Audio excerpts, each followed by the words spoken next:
In today's Neville Goddard conversation, we remind ourselves that the feeling is the secret to entering flow, referencing Tuesday's video, inspired by an art piece that was sent to me by Oliver, someone who enjoys my videos. I recommend watching that video, in which him and I spoke about how he goes through his creative process. And he sees this very much as a harmony of inner and outer world of imagination to be as real as the five sensory experience. I see them as one. Recognizing that it happens first in imagination via the commitment and feeling as real in mind, and mind being the master weaver, as James Allen once said in As a Man Thinketh, the universe being mental, a mental construct. Consciousness is the actual reality that externalizes itself upon the five sensory experience, both on the journey and the destination.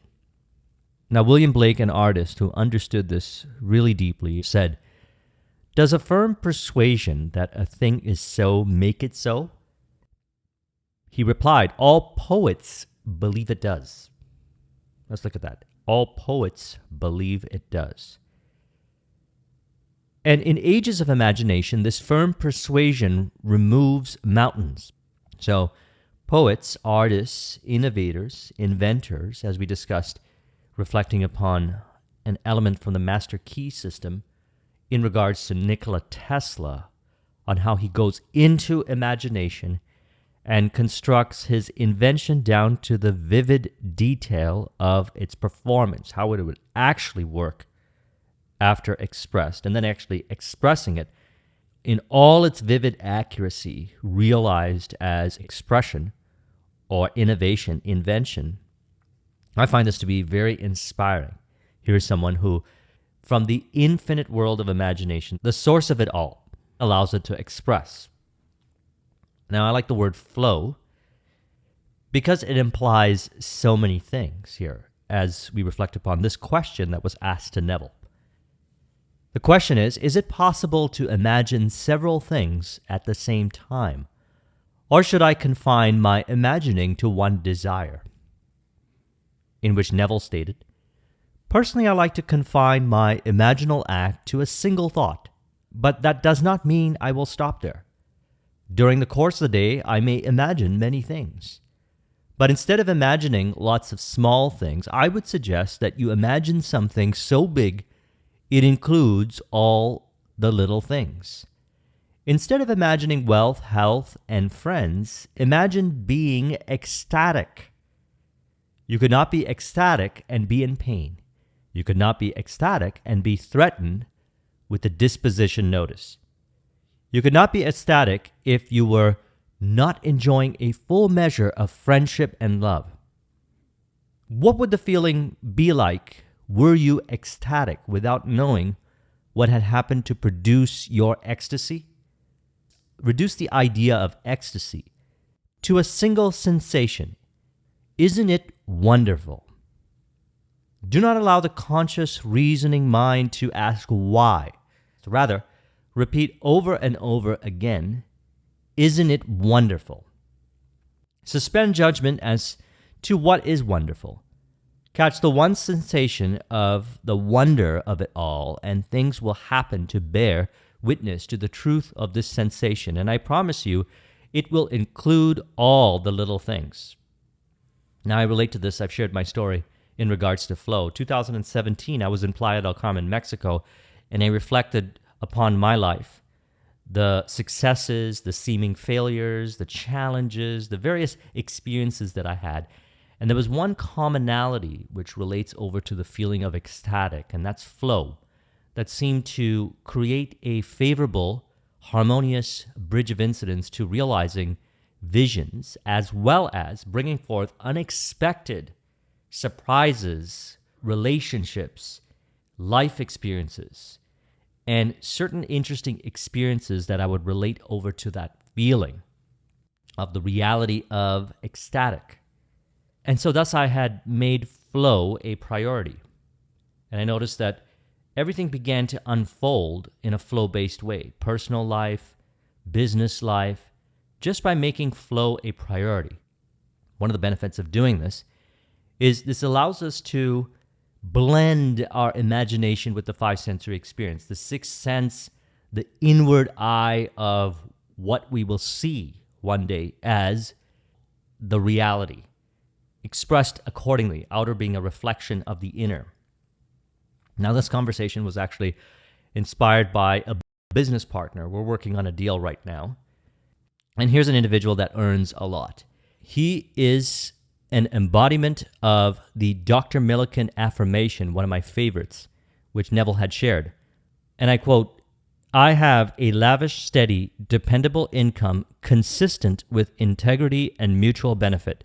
And thus he's an embodiment of the feeling of ecstatic, and I encourage it to represent it in whatever it represents to him in the different areas of his life. And one of the things that him and I speak about a lot is maintaining the flow, because what we learned from Abdullah, who had taught Neville Goddard a very important lesson, was not only do we want to get to the destination, but we want to get there first class, or our own representation of first class.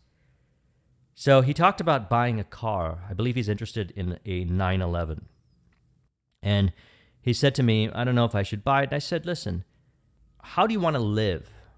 Why not allow yourself to do what you actually feel like doing? And so I shared with him the story. In the earlier stages of the journey, we were talking about business models with one of my mentors, and he said to me, you can get whatever way you want to the destination, whatever way you want, freestyle.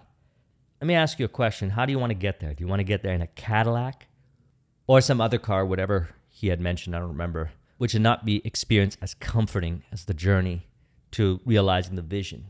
You can have whatever you want, however you want. Why not have it the way you want? And so I really like this idea of returning back to the state that represents ecstatic, or as I relate to it, flow. Now, there are different ways that I work with for getting into that state and maintaining that state. And part of it is if I feel like doing something. So I told him, if you're interested in getting that car, go get the car. There's nothing holding you back from getting this car. You really want to do it? Go for it. And plus, when I come down to LA over the weeks to work our deal, you'll be a lot more flow-based, ecstatic. So what implies bringing us into the state? Each person knows the answer. Now, Neville says, enter any state and you become that state. While in that state of wealth, everything you touch turns to gold. In the state of success, you could turn a failing business into a successful one. For in the state of success, you cannot fail. Now, I relate the state of success over to ecstatic. I relate any state that I truly desire, my intuitive way of being, over to that feeling of ecstatic. So I'm going to do and think and imagine things that imply ecstatic. It could be as simple as he had articulated, isn't it wonderful? By making that statement, isn't it wonderful? Right away, it brings us into the state of mind, the power of internal dialogue, and more specifically put, what the internal dialogue or the autosuggestion suggests. It's the suggestion behind it that has a symbolic impression upon the subconscious mind, which expresses accordingly in our behaviors, in how we relate to others, in how others relate to us, in our experiences, all the different aspects on the journey to realizing our vision, which is why I suggest making flow a priority, or we could say ecstatic a priority. So let's talk about 5 ways we can change our state that I've worked with. And what I suggest is to find your own version of these things, because it's what implies the feeling of ecstatic. And it could be as simple as that statement, or it could be one of these things. Number 1, accurate thinking via intuitive self-talk. Now, when I say, isn't it wonderful, I'm talking about accurate thinking in relation to my goals, visions, how I truly desire to live, first-class journey to the destination, all in one. Isn't it wonderful? So a person could say, isn't it wonderful? Or they can carry on inner dialogue with themselves that implies, isn't it wonderful? Number 2 is the goal card, or sometimes I refer to this as the definite chief aim card, which I learned from The Strangest Secret by Earl Nightingale, and it's something that I've worked with all throughout the years. Is it the card, really, or what does it imply? Is it the 911 that he wants to get, or is it what it implies? Is it the Cadillac, or is it what it implies? Since we understand that all the meaning is sourced from within, that which we consciously and unconsciously say I am to, we recognize it's the thoughts in relation to. And so the thoughts in relation to these definite chief aim cards that I've been making, which have always been realized, every definite chief aim that I've created, I realized. Business goals, personal life goals, and I've mentioned this many times, I like to link everything in my life over to my definite chief aim. And I like to link my definite chief aim over to all areas of my life. This would imply the feeling of, isn't it wonderful, when I look at this definite chief aim card. Sometimes just knowing that it's with me, I can sometimes think about it and bring myself into that state of mind. Or I just maintain that state of mind. Here's the thing about changing states of mind. Change of state of mind can happen instantaneously. As we work with meditation, maintaining the flow, accurate internal conversations, a mental diet such as reflected upon the 7-Day Mental Diet by Emmett Fox, I'll put a link in the description to it. It's easier for us to switch states just like that. You can say, isn't it wonderful? Or you could just imagine or do anything that implies to get into the state. And I would personally recommend surrounding yourself with whatever that implies with you, inner and outer, to maintain that state. And so another one that I do is complete the next task. So on my creative endeavors, my entrepreneurial journey, the tasks or projects some way, somehow are in harmony and in contribution to the vision. I usually know exactly how, but sometimes I don't. I feel this intuitive nudge to start a task or a project, and I know it implies ecstatic because I feel it when I'm working on it. So if ever I get out of the flow, I just pull up my Trello, which is a software that I use to manage my tasks, and I just pick the next task, and I just focus on that task with deep presence and see it all the way to completion. Meditation helps as well. Revision. All of these things are designed to do, and I recommend finding your own version of it, to surrender to the vision realized, to release ourselves from different states of mind that we wouldn't see as in harmony and in contribution to our vision. As I had mentioned, there are infinity ways to getting to a destination. I choose the flow-based, fun, joyous journey to the destination because why not? Because when we go back to that experience that Neville had with Abdullah, and Neville actually was going to go to Barbados. He managed to get the ticket, but it was third class. And he approached Abdullah and mentioned that he was going third class. Abdullah didn't want to hear it. He said, who told you you're going third class? You're in Barbados and you went there first class. And so then he accepted the reality of the first class journey to the destination, which was wonderful to him. It implied it. Then he ended up actually going to Barbados first class. So as mentioned, I always value the journey and the destination. Because the destination, in this case we're talking about the feeling of ecstatic, which plays itself out as theater in regards to all that we truly desire, the feeling of ecstatic.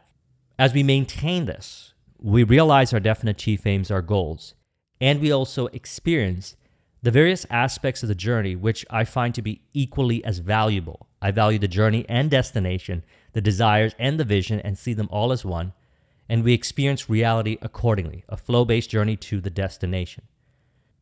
So let's go back to the quote here in the beginning. Does a firm persuasion that a thing is so make it so? He replied, all poets believe it does.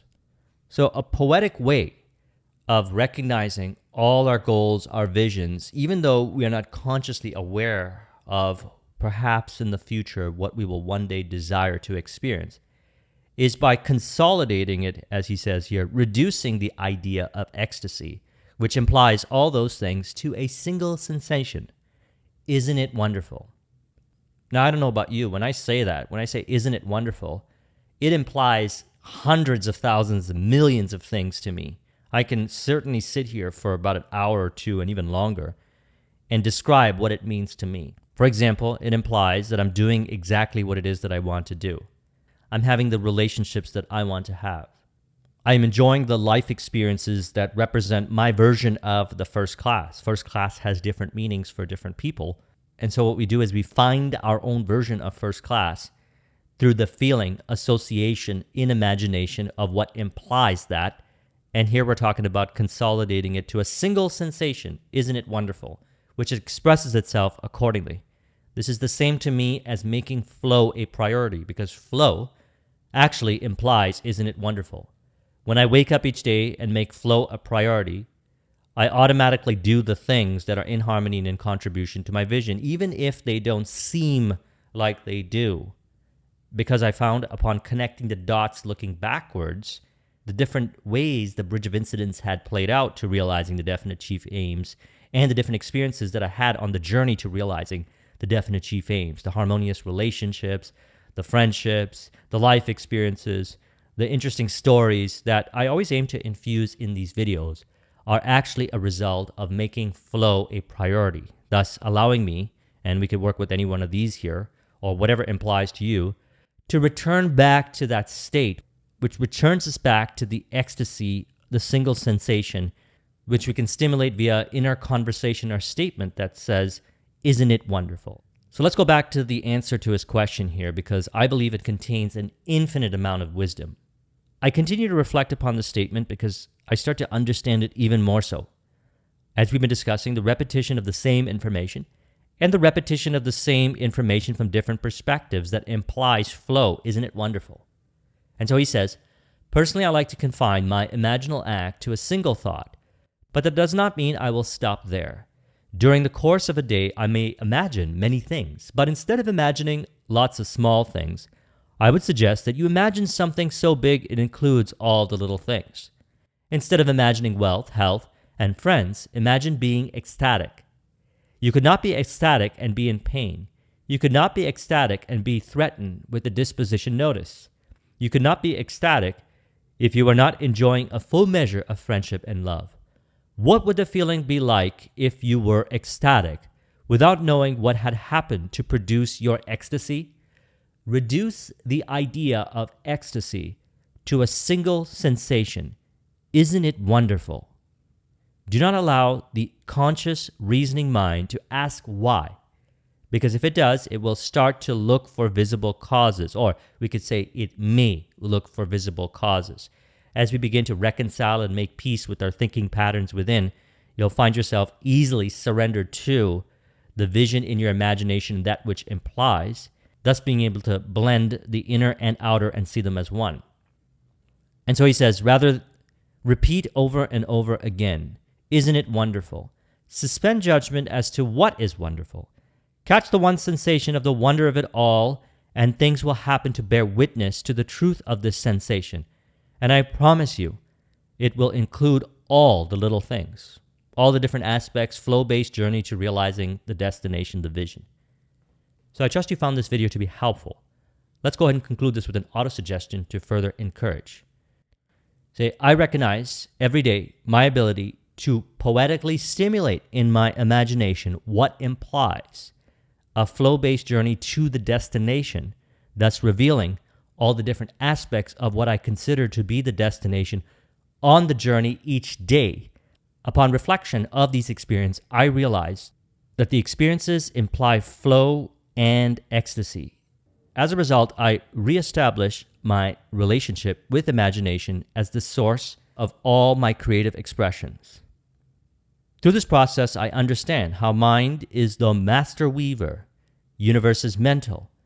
Universe is a mental construct of my mind, that consciousness is the actual reality which expresses itself harmoniously in a flow-based, ecstatic way upon the five sensory experiences in representations that reflect accordingly. If you would like a copy of this mind map, the link is in the description. Thank you very much for watching. I'll talk to you soon. Take care.